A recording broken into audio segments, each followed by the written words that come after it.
حاضرین، آج ہم نے تراویح میں سورۃ الاحزاب کی مکمل تلاوت سنی ہے۔ اس کے بعد سورہ سبا کی تلاوت سنی، اور اس کے بعد سورۃ الفاتر، اور آخر میں سورۃ یاسین، اس کا کچھ حصہ تلاوت کیا۔ سب سے پہلے سورۃ الاحزاب کے متعلق سنتے ہیں۔ سورۃ الاحزاب، احزاب کا مطلب ہے بہت ساری جماعتیں۔ اصل میں یہ صورت اس وقت نازل ہوئی جب اللہ کے نبی صلی اللہ علیہ وسلم مدینہ تشریف لا چکے تھے، تو چوتھا اور پانچواں سال تھا، اس کے بیچ میں یہ صورت نازل ہوئی ہے۔ اس صورت کے نزول کا سبب یہ بنا کہ اللہ کے نبی صلی اللہ علیہ وسلم کو اللہ رب العزت نے صحابہ کی جماعت کے ساتھ بدر میں بہت شاندار فتح نصیب فرمائی، جو ہم سن چکے ہیں۔ بالکل ظاہر کے خلاف اللہ رب العزت نے کر کے دکھایا۔ مسلمانوں کی تعداد بہت کم تھی، مشرکین کی تعداد زیادہ تھی، لیکن اللہ رب العزت نے مسلمانوں کو اس میں کامیابی عطا فرمائی۔ پھر اس کے بعد احد کا معرکہ پیش آیا، وہ بھی ہم سن چکے ہیں کہ پہلے مسلمانوں کو فتح نصیب ہوئی، پھر ایک چوک کی وجہ سے جنگ کا نقشہ پلٹ گیا، پھر اللہ رب العزت نے توبہ و استغفار پر اور صحابہ کی سمجھداری سے پھر سے احد کے اندر صحابہ کرام کو فتح نصیب فرمائی۔ اب مشرکین نے یہ دیکھا کہ ہم تنہا تو مسلمانوں کا کچھ بگاڑ نہیں پا رہے، یعنی مکہ والوں نے یہ سوچا کہ ہم تنہا تو مسلمانوں کا کچھ بگاڑ نہیں پا رہے، بلکہ جتنے بار ہم نے کوشش کی ہم نے منہ کی کھائی ہے، تو اب کیا کریں گے ہم؟ تو اب انہوں نے یہ چال چلی اور یہ سازش رچی کہ جتنے بھی حجاز کے اندر، اور بعض روایت میں آتا ہے حجاز سے باہر بھی جتنے مذاہب تھے، ان لوگوں کو اپنے ساتھ کر لیا۔ اس میں اللہ کے نبی صلی اللہ علیہ وسلم کے ساتھ جن لوگوں کا معاہدہ تھا، یعنی ہم آپس میں لڑائی نہیں کریں گے اگرچہ ہمارے مذہب الگ ہیں، ان لوگوں نے بھی مشرکین کا ساتھ دیا، اور حالات ایسے تھے کہ مدینہ پر وہ سب مل کر حملہ کرنے والے تھے۔ صحابہ کرام کہتے ہیں کہ حالات ایسے تھے کہ ہمارے کلیجے ہمارے منہ کو آ رہے تھے، کیونکہ یہاں پر صرف ہماری جانوں کا مسئلہ نہیں تھا، مدینہ پر اگر حملہ ہو جاتا، بظاہر اتنی تعداد تھی کہ مدینہ کا کوئی بچہ بھی وہ لوگ نہیں چھوڑتے تھے۔ اسی کو غزوہ احزاب بھی کہا جاتا ہے اور غزوہ خندق بھی کہا جاتا ہے۔ اب آگے سنیں، اللہ کے نبی صلی اللہ علیہ وسلم نے مشورہ کیا کہ کیا کرنا چاہیے، اتنے لوگ ہمارے سامنے آ رہے ہیں ہم سے لڑنے کے لیے۔ تو پہلے تو یہ طے ہوا کہ ہم دفاعی جنگ کریں گے، ڈیفینس کریں گے مدینہ میں رہتے ہوئے، لیکن جنگ کی صورتحال کو سمجھ میں نہیں آ رہی تھی کہ اگر ڈیفینس کرتے ہیں اور چاروں طرف سے اگر مدینہ کو ان لوگوں نے حملے کی شکل بن گئی، چاروں طرف سے گھیر کر حملہ کر دیا، تو پھر کیا ہوگا، ہمارے بیوی بچوں کا کیا ہوگا؟ تو بڑے نازک حالات تھے۔ اللہ کے نبی صلی اللہ علیہ وسلم بڑے فکر مند تھے، صحابہ سے اللہ کے نبی صلی اللہ علیہ وسلم نے مشورہ کیا۔ ایک صحابی جو عرب کے نہیں تھے بلکہ فارسی النسل تھے، حضرت سلمان فارسی رضی اللہ عنہ، انہوں نے اللہ کے نبی صلی اللہ علیہ وسلم کو ایک رائے دی۔ انہوں نے کہا کہ ہمارے ملکوں میں جب جنگیں ہوتی ہیں تو ہم دفاعی جنگیں جب لڑتے ہیں تو ہمارے یہاں کا اسٹریٹجی یہ ہوتی ہے کہ ہم اپنے جو علاقہ ہمارا ہوتا ہے اس کے چاروں بازو خندق کھود دیتے ہیں۔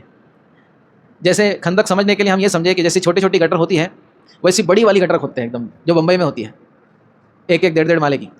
سمجھ میں آئی خندق ابھی؟ تو خندق جو ہے پورے مدینہ کے ارد گرد کھودی جائے، حضرت سلمان نے رائے دی، اور چوڑی بھی کافی ہو، اتنی چوڑی ہو کہ اگر گھوڑا اس پر سے چھلانگ لگانے جائے تو وہ گر جائے، اگر کچھ لوگ اس کو پار کرنا چاہے تو پہلے ان کو نیچے اترنا پڑے، اور ہمارے آدمی وہاں پر طے ہوں گے، نیچے اترنے والے کو وہ وہیں پہ مار دیں گے، اوپر چڑھنے نہیں دیں گے۔ اللہ کے نبی کو رائے بہت پسند آئی، یہ اللہ کی طرف سے تھی۔ اللہ کے نبی نے فرمایا یہی کریں گے، ہم خندق کھودیں گے۔ اب جو تھوڑا موقع ملا تھا مسلمانوں کو اپنی دفاع کرنے کے لیے، تو اس میں اللہ کے نبی صلی اللہ علیہ وسلم نے حکم دیا صحابہ کرام کو کہ سلمان فارسی کو، کیونکہ انہوں نے دیکھے تھے، ابھی تک یہ عربوں کے لیے نئی بات تھی، جو لوگ چڑھائی کرنے والے تھے ان کو بھی پتہ نہیں تھا خندق کیا ہے، اور اللہ کے نبی صلی اللہ علیہ وسلم کے ساتھ جو صحابہ تھے ان کو بھی پتہ نہیں کہ خندق کیا ہے، صرف ایک آدمی کو پتہ تھا، وہ تھے سلمان رضی اللہ عنہ۔ تو ان کی رہبری میں یہ کہا گیا کہ ان کی رہبری میں جیسا یہ بولیں گے ویسی خندق کھودی جائے۔ سلمان نے پوری رہبری کی کہ ہمارے یہاں پہ ایسی کھودی جاتی ہے، ایسا کیا جاتا ہے۔ اللہ کے نبی صلی اللہ علیہ وسلم نے ایک ایک علاقہ، مطلب اپنے یہاں پہ بولیں گے تو اسکوائر فٹ کے حساب سے، وہ اتنا علاقہ 10 12 صحابہ کو دے دیا کہ تم اپنے حساب سے کام کرو۔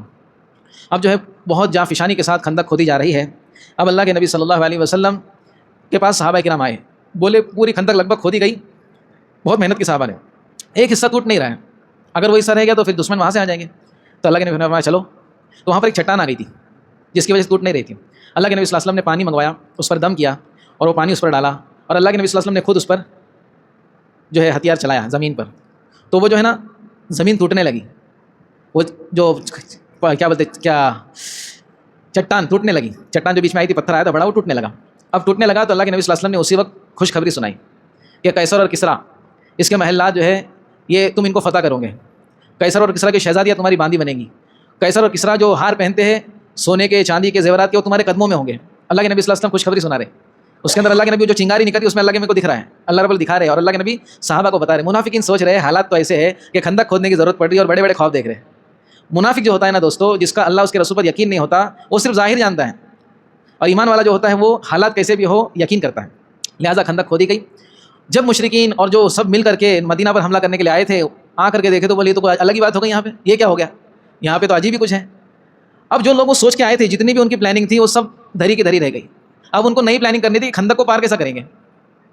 اب کوئی کھندق پار کرنے آتا تو اس کو نیچے اترنا پڑے گا، نیچے اترنے کا اوپر چڑھنا پڑے گا، گھوڑے دوڑا رہے تو گھوڑے اتنی بڑی چھلانگ ہی نہیں لگا پا رہے، تو ان کا پورا جو ہے نا ہر چیز ان کی فیل ہو گئی ایک حساب سے۔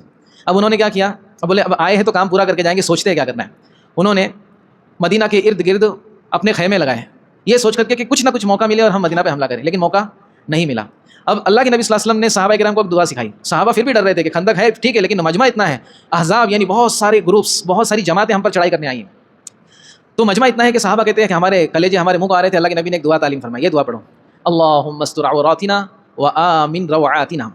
اور پھر اللہ کے نبی صلی اللہ علیہ وسلم کی جو مختلف دعائیں ہیں دشمن کے خلاف پڑھی جانے والی، وہ صحابہ کرام پڑھنے لگے۔ اللہم انا نجعلک فی نحورہم ونعوذ بک من شرورہم، اے اللہ ہم ان دشمنوں کو تیرے سامنے کرتے ہیں، انا نجعلک فی نحورہم، آپ کو ان کے سامنے کرتے ہیں، تو مطلب ہماری حیثیت نہیں ہے، تو ان سے نپٹ، تو بول رہا ہے تو ہم کریں گے، لیکن کرنے والی ذات تیری ہے، یہ نسبت اللہ کی طرف کی۔ اب کئی دنوں تک وہ محاصرہ رہا، لیکن پھر اللہ کی مدد شامل حال ہوئی، اور اللہ رب العزت نے طوفان اور آندھی بھیجا، جو ان کے خیمے تھے وہ اکھڑنے لگے، اور سب لوگ جو ہے بھاگنے لگے۔ ان کے اندر اللہ رب العزت نے رعب طاری کر دیا، اور جتنے لوگ برے ارادے سے آئے تھے مدینہ کو ختم کرنے کے لیے، وہ خود ڈر کے ہوا آندھی طوفان سے وہ سب بھاگ گئے۔ اور اس طرح سے اللہ کے نبی صلی اللہ علیہ وسلم کو غزوہ خندق میں اللہ رب العزت نے پورے مدینہ کو بھی بچایا اور فتح نصیب فرمائی۔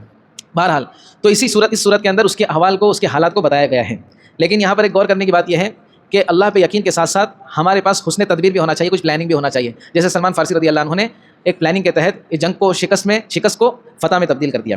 اسی طرح اس صورت کے اندر، سورۃ الاحزاب کے اندر 4 واقعات کی طرف اشارہ کیا گیا ہے۔ سب سے پہلا واقعہ یہ ہے خندق والا۔ دوسرا واقعہ قریظہ والا۔ یہودیوں کا ایک قبیلہ تھا قریظہ، بنو قریظہ۔ انہوں نے اللہ کے نبی صلی اللہ علیہ وسلم سے جب مدینہ آئے تھے تو اللہ کے نبی صلی اللہ علیہ وسلم نے ان سے معاہدہ کیا تھا، ایک ڈیل کی تھی، ایگریمنٹ کیا تھا، امن معاہدہ۔ اس کے اندر یہ بھی شرط تھی کہ اگر تمہارے اوپر کوئی تمہارا دشمن چڑھے گا تو ہم ان کا ساتھ نہیں دیں گے، مسلمان ان کا ساتھ نہیں دیں گے، اور اگر ہمارے اوپر کوئی دشمن چڑھتا ہے، حملہ کرتا ہے، تو تم ان کا ساتھ نہیں دو گے۔ تو بولے ٹھیک ہے، ایگریمنٹ بن گیا۔ لیکن بنو قریظہ نے، یہودی تھے، ان کے دل میں تو اسلام اور محمد صلی اللہ علیہ وسلم کے لیے نفرت تھی ہی۔ جیسا دیکھا کہ سب لوگ مل کر مدینے پہ حملہ کرنے والے ہیں، تو انہوں نے بھی پیٹ میں خنجر گھونپنے کا کام شروع کر دیا۔ اللہ کے نبی صلی اللہ علیہ وسلم کو اس کی اطلاع ملی، جب سب مشرکین جو لوگ آئے تھے سب بھاگ گئے، اب اللہ کے نبی نے فرمایا کہ بنو قریظہ والوں پہ حملہ کرو، انہوں نے ہمارے ساتھ کیا کیا ہے، دھوکہ کیا ہے، لہٰذا ان پر حملہ کیا گیا، کئی لوگ قتل کیے گئے، کئی لوگ اس کے اندر قید ہو کر کے آئے۔ تو اس طرح سے اللہ رب العزت نے بنو قریظہ کا واقعہ بھی اس میں بیان کیا ہے۔ اسی طرح ایک بہت اہم واقعے کی طرف اس میں اشارہ کیا گیا ہے۔ اللہ کے نبی صلی اللہ علیہ وسلم کے پاس حضرت زید رضی اللہ عنہ یہ بیٹے کی حیثیت سے رہتے تھے۔ حضرت زید رضی اللہ عنہ کا مقام ہے، انشاءاللہ پوری تفصیل کے ساتھ اس کو میں فجر کے بیان میں لوں گا کہ حضرت زید کا کیا مقام تھا۔ یہاں پر مختصر بتاؤں، مدینہ میں اکثر لوگ حضرت زید کو کہتے تھے زید ابن محمد، کیا کہتے تھے، زید ابن محمد۔ اکثر لوگوں کو یہی معلوم تھا کہ محمد صلی اللہ علیہ وسلم کے بیٹے ہیں، حالانکہ بیٹے نہیں تھے، ایک غلام کی حیثیت سے تھے۔ اللہ کے نبی صلی اللہ علیہ وسلم کے بہت چہیتے تھے، بہت محبوب تھے۔ ان کو دھوکے سے کسی نے غلام بنا دیا تھا، لا کر کے بیچ دیا تھا، حضرت خدیجہ کی خدمت میں تھے۔ حضرت خدیجہ کا جب نکاح ہوا اللہ کے نبی صلی اللہ علیہ وسلم سے، تو حضرت خدیجہ نے ان کو اللہ کے نبی صلی اللہ علیہ وسلم کے حوالے کر دی کہ آپ کی خدمت کرے گا۔ پھر ان کے ماں باپ کو پتہ چلا کہ ہمارا بیٹا مدینہ کے اندر ہے، مکہ کے اندر ہے، تو وہ لوگ آئے اللہ کے نبی صلی اللہ علیہ وسلم سے، انہوں نے کہا کہ زید ہمارا بیٹا ہے۔ تو اللہ کے نبی نے فرمایا اگر وہ تمہارے ساتھ جانا چاہتا ہے تو مجھے کوئی اعتراض نہیں ہے، لے کے جاؤ۔ تو ان لوگوں نے پوچھا زید تو ہمارا بیٹا ہے، چل ہمارے ساتھ۔ بولے نہیں، میں محمد صلی اللہ علیہ وسلم کو چھوڑ کے نہیں جاؤں گا، ان کو چھوڑ کے۔ ایسی محبت ہے دوستو، ایسے واقعات انشاءاللہ آپ کو سناؤں گا، آپ کے آنکھوں میں آنسو آ جائیں گے۔ حضرت زید کی محبت اللہ کے نبی سے، اور اللہ کے نبی صلی اللہ علیہ وسلم کی زید رضی اللہ عنہ سے محبت، اور یہ محبت تا دم قائم رہی۔ بہرحال تو اللہ کے نبی صلی اللہ علیہ وسلم کی پھوپھی زاد حضرت زینب رضی اللہ عنہ تھی، اللہ کے نبی صلی اللہ علیہ وسلم نے ان سے حضرت زید کا نکاح کر دیا۔ لیکن حضرت زینب بنو ہاشم، مطلب سید خاندان کی تھی، بڑے اونچے گھرانے کی تھی، اللہ کے نبی کے خاندان کی تھی۔ تو ہوتی ہے اس زمانے میں بھی عورتوں میں عادت وہی ہوتی تھی جو آج کی عورتوں میں ہے، عورتوں میں تو عادت زمانے سے۔ تو ان لوگوں نے کسی طرح سے حضرت زینب کے کان بھر دیے کہ تیرا کیا مقام ہے، تیرا کیا خاندان ہے، اور زید کہاں ہے۔ بہرحال تھوڑی کان ان کے بھرے گئے، جس کی وجہ سے ان کو بڑی تکلیف ہوئی، اور ایک ناقدری سی ان کے دل میں حضرت زید کے لیے آ گئی۔ ان کو نہیں جم رہا تھا، اور نہیں جم رہا تھا، اس کے لیے اللہ رب العزت نے طلاق کو بھی مشروع کیا کہ اگر شوہر بیوی میں نہ جمے تو چھوڑ دو بھائی، مار پیٹ گالی گلوچ کرنے سے اچھا الگ ہو جاؤ، کوئی مسئلہ نہیں۔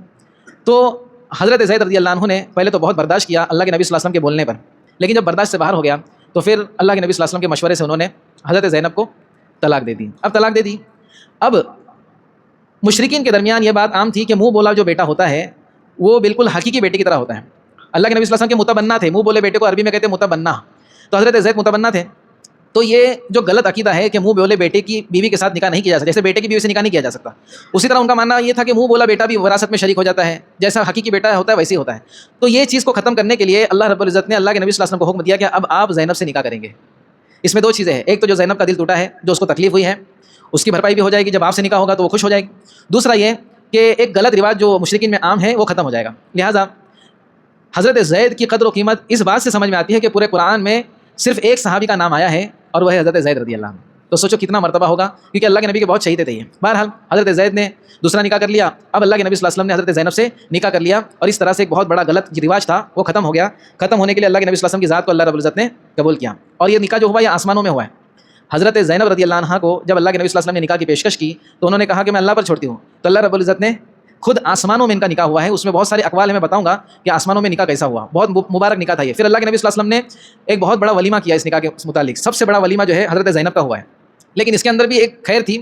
حضرت زینب رضی اللہ عنہ کا نکاح ہوا جہاں پر حضرت زینب کا مکان تھا، اللہ کے نبی صلی اللہ علیہ وسلم ان کے ساتھ رہنے والے تھے، اس مکان کی جو ہے نا بہت کم رقبہ تھا، اس کا چھوٹا مکان تھا وہ۔ اب لوگ ولیمہ کھانے کے لیے آئے اور اس کے اندر ولیمہ کھانے کے بعد جو ہے لوگ اٹھ ہی نہیں رہے۔ اب اللہ کے نبی صلی اللہ علیہ وسلم کی ذات میں بہت حیا تھی، کسی کو توڑ کے بولتے نہیں تھے، تب اللہ کے نبی تو چاہ رہے کہ بھائی لوگ اٹھ کے چلے جائے جلدی، دوسرے لوگوں کو بھی آنا ہے۔ اب وہ لوگ باتیں بگاڑتے بیٹھے اور سناؤ اور پھر کیسا، ہاں یہ وہ۔ اب اللہ رب العزت نے اس چیز کو کہا کہ بھائی تمہارا کام ہو گیا، اب تم جلدی نکل جاؤ یہاں سے۔ ہمارے نبی تو شرماتے ہیں لیکن اللہ نہیں شرماتے۔ اللہ کیا فرماتے ہیں؟ ہم شرماتے نہیں ہیں، تو کسی بھی جگہ پہ جائے، کسی نے ہماری مہمان نوازی کی ہے تو کام ہو جائے تو فوراً وہاں سے نکل جائے۔ ہاں میزبان اگر خود ضد کر رہا ہے بھائی تھوڑا بیٹھو اور تھوڑا آئس کریم بھی منگایا ہوں، تھوڑا سا حلوہ بھی کھا لو، اور خود ضد کر رہا ہے تو بات اور ہے، لیکن اب ہم کو ایسا سمجھ میں آ رہا ہے بس ہو گیا ابھی، تو چپ چاپ وہاں سے نکل جاؤ، یہ آداب میں سے ہے، ٹھیک ہے۔ تو یہ چیز یہاں پر بیان کی گئی۔ پھر سورہ سبا شروع ہوتی ہے۔ سبا ایک قوم کا نام تھا جو بہت ہی ترقی یافتہ قوم تھی، اور ان کو اللہ رب العزت نے اس زمانے کے اندر ہزاروں سال پہلے ٹیکنالوجی دی تھی، ایسی ٹیکنالوجی کہ جیسے آج ہمارے ڈیم ہے، کیونکہ آج بہت ترقی یافتہ زمانہ ہے نا، ٹیکنالوجی بہت آگے گئی ہے، اس زمانے میں ان کے پاس ڈیم تھے۔ انہوں نے ایسا نظام کیا تھا کہ بارش کے پانی کو روکا تھا اور بارش کے پانی کا صحیح استعمال کرتے تھے۔ سال بھر ان کے ارد گرد جو ہے نا جتنا ان کا علاقہ تھا وہ تو ہرا بھرا رہتا تھا، اور آجو بازو کے علاقوں میں قحط سالی ہو جاتی تھی۔ تو اتنا اللہ رب العزت ان کو نالج دیا تھا، علم دیا تھا، لیکن انہیں اس نالج کا صحیح استعمال نہیں کیا، بلکہ شرک اور بت پرستی میں لگے رہے اور اپنے مال پر گھمنڈ کرتے رہے۔ اس کے لیے اللہ رب العزت نے یہاں پر حضرت سلیمان علیہ السلام کا بھی ذکر کیا کہ ان کو بھی اللہ رب العزت نے مال و دولت اور بادشاہت دی تھی، لیکن انہوں نے گھمنڈ نہیں کیا۔ حضرت سلیمان کے اس دنیا سے جانے کا واقعہ بھی بیان کیا گیا ہے اس سورت کے اندر کہ حضرت سلیمان علیہ السلام بیت المقدس کی تعمیر ہو رہی تھی، حضرت سلیمان علیہ السلام بیٹھے ہوئے تھے، موت کا فرشتہ آ گیا۔ موت کا فرشتہ آ کر کہنے لگا کہ حضرت جانا ہے، اللہ کا حکم آ گیا ہے۔ تو بولا ابھی لیکن میں چلے جاؤں گا تو یہ جنات وغیرہ جو کام کر رہے ہیں یہ تو سب بھاگ جائیں گے، یہ تو میرے ڈر سے کر رہے ہیں سب۔ بولے نہیں، اللہ کا حکم یہی ہے، ہاں لیکن ایک کام کر سکتے ہیں، آپ آسا لے کر کے ممبر پر جو بھی ان کا بیٹھنے کی نشست ہوں گی اس پر بیٹھ جاؤ، اور اس پر بیٹھے بیٹھے ہم آپ کی روح قبض کر لیں گے۔ اور جنات اتنے ڈرتے تھے حضرت سلیمان سے کہ ان کے چہرے پہ دیکھتے نہیں تھے، وہ چپ چاپ نیچے منڈی ڈال کے کام کرتے رہتے تھے۔ کئی سالوں تک تعمیر چلتی رہی، حضرت سلیمان بیٹھے رہے، اور نبی جو ہوتا ہے اس کی لاش کو مٹی نہیں کھاتی، اس کے جسم کو مٹی نہیں کھاتی۔ حضرت سلیمان بیٹھے رہے اور انتقال ہو گیا، ان کا روح نکل چکی ہے۔ اب جو ہے دیمک نے وہ جو عصا تھا اس کو کھانا شروع کیا، کھاتے کھاتے کھاتے کھاتے کچھ دنوں کے بعد وہ ڈنڈا ٹوٹ گیا، جس کی وجہ سے سلیمان گر گئے۔ اب جناتوں کو بڑا افسوس ہوا کہ حضرت سلیمان تو کئی دنوں سے چلے گئے اور ہم زبردستی ڈر کے کام کر رہے تھے، بیت المقدس کا مکمل کام ہو گیا۔ تو اس طرح سے ایک سبق اس میں یہ بھی ہے کہ حضرت سلیمان کو اتنی بڑی حکومت اور سلطنت دینے کے باوجود جب موت کا وقت آیا تو ان کو جانا پڑا۔ معلوم ہو ہمارے پاس کتنا بھی مال دولت ہو، ہماری موت کا وقت آئے گا تو سلیمان نے بچے تو ہم کیا بچنے والے ہیں۔ اس لیے ہم اپنے مال دولت پر گھمنڈ نہ کریں، بلکہ ہمیشہ اس کے ذریعے سے اپنی آخرت کو بنانے کی کوشش کریں۔ اس چیز کا یہاں پر ذکر کیا گیا ہے۔ پھر جو ہے سورہ فاطر شروع ہوتی ہے۔ فاطر کا مطلب ہے خالق، پیدا کرنے والا، یہ اللہ کی طرف نسبت ہے اس کی، فاطر۔ تو اس صورت کے اندر جو اہم مضامین ہیں مشرکین کو جو بتائے گئے ہیں، سب سے پہلا تو یہ ہے کہ اللہ رب العزت ایسی قدرت والا ہے کہ اس کو کسی شریک کی ضرورت نہیں ہے، کسی پارٹنر کی ضرورت نہیں ہے۔ ایک ہوتا ہے نا ہمارے سے کوئی کام نہیں ہو رہا تو ہم کسی اور کو لے لیتے ساتھ میں، بھائی تو آ جا تھوڑا میری مدد کر لیں، تو اللہ کو کسی کی مدد کی ضرورت نہیں ہے۔ ایک چیز یہ بتائی گئی ہے۔ دوسری چیز یہ بتائی گئی ہے کہ دنیا بے مقصد بنائی نہیں گئی، دنیا بے مقصد بنائی نہیں گئی ہے۔ دنیا میں جو کچھ ہے نا یہ سب مقصد کے تحت بنایا گیا، ٹھیک ہے؟ تو کیوں بنایا گیا اس کو بھی بیان کیا گیا ہے۔ یہ دنیا بنائی گئی ہے تاکہ اس دنیا میں رہتے ہوئے ہم اللہ کی عبادت کریں، اللہ کو پہچانیں۔ دنیا ہمارے لیے اور ہم اللہ کے لیے۔ ان دنیا خلقت لکم وانکم خلقتم للآخرہ، تم دنیا کے لیے، تم جو ہے آخرت کے لیے بنے اور دنیا تمہارے بنی ہے۔ تیسری چیز یہ بتائی گئی ہے کہ اللہ کی پہچان ہو، اللہ کی عبادت ہو، یہ مقصد ہے۔ اور پھر جب عبادت ہوگی یا اللہ کی نافرمانی ہوگی تو انعام ملے گا یا سزا ملے گی؟ دو چیز میں سے ایک ملے گی۔ اگر عبادت کرو گے، اللہ کو پہچانو گے تو انعام ملے گا، اللہ کی نافرمانی کرو گے تو سزا ملے گی۔ اور یہ انعام اور سزا کدھر ملے گی؟ آخرت میں ملے گی۔ تو آخرت کو بتایا گیا ہے، اور یہ آخرت کی خبر کون دے گا؟ تو اس سے رسالت کو ثابت کیا گیا۔ مطلب جو عقائد ہے نا اس صورت کے اندر ثابت کیے گئے، رسالت، آخرت اور نبی کا آنا، یہ سب چیزیں اس میں بیان کی گئی ہیں۔ اس کو سورۃ الملائکہ بھی کہا جاتا ہے، اس سورت کو سورۃ الفاطر کو سورۃ الملائکہ بھی کہا جاتا ہے، کیونکہ فرشتوں کا نظام اس میں باقاعدہ بہت تفصیل سے بتایا گیا ہے۔ اسی طرح پھر آخر میں سورہ یاسین شروع ہوئی، قرآن کا دل، اس کی فضیلت، اس کی اہمیت، اس کے اندر جو مضامین ہیں انشاءاللہ وہ کل سنیں گے۔ اللہ رب العزت ہم سب کو عمل کی توفیق دے۔ سبحان اللہ و بحمدہ، سبحانک اللہم و بحمدک۔